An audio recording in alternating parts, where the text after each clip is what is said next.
Okay, here we go, another Drake video. This fucking Drake rider keeps making videos, always talking about Drake. Let me speak on this for a second. I don't even like his music that much. I just find him interesting as a persona, and a brand especially. I find really anyone to be interesting as a persona. I bet I find you interesting as a persona. Maybe not as interesting as Drake, maybe. But let's talk about how Drake fucking beat the Spotify system, and you can too if you're an artist.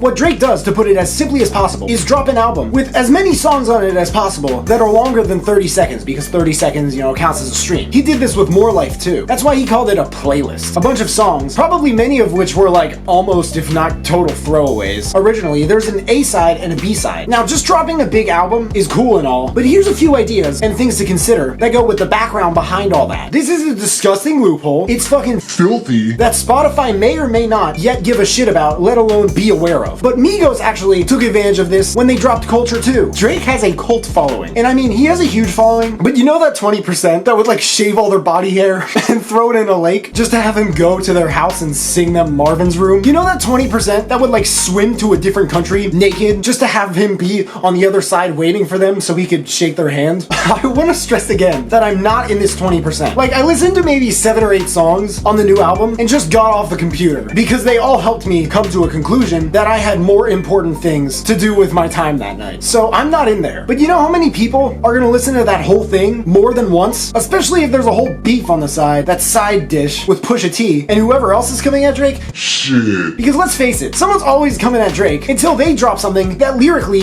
tears him the fuck apart. But he's like, hey, facts are facts, fuck you, I make more sales. And he disregards the entire thing, and it simmers down to what I call a bitch number. 0. Now, because of all these people who are looking to hear the whole thing, that means more streams. Like a scary amount of more streams. If he had a 12-song album, that would be half as many streams as a 24-song album, assuming people listen the whole way through. Obviously not everybody's going to, but still. And I have a video about why Eminem released the Kamikaze interview with Sway in parts, separately, that I'll link in the description. But the basic idea of that video is that people like episodes. They like experiencing things that are strung together over a period of time. It keeps their attention spans, which is great, especially in a year like 2018. And Drake was kind of just like giving you these mini chapters of what was coming to us as this full story, if you will. Then he dropped the whole thing, he gave us the full story, and that's what we want. Well, maybe not all of us, but it's Drake, so what do you expect? A lot of us, because of, I think, laziness and arguably, I hate to use this term, but lower consciousness states, will just sit and listen to a full album now if it has a couple well-known hits on it. This is something I noticed checking out the Billboard charts at least once a week during the last year or so. When Eminem or Drake or Kendrick or J. Cole, when they drop new albums, maybe even Cardi B or Post Malone or Travis Scott, a handful of songs or more, maybe even the whole album jumps onto the Billboard Top 100 songs. And that's because of this shit. The power of streaming platforms has gotten to the point where for many major players, I swear I'm not kidding you guys when I say this is becoming a quantity over quality market. The only thing you really need is quantity and your brand. If that weren't the case, mumble rap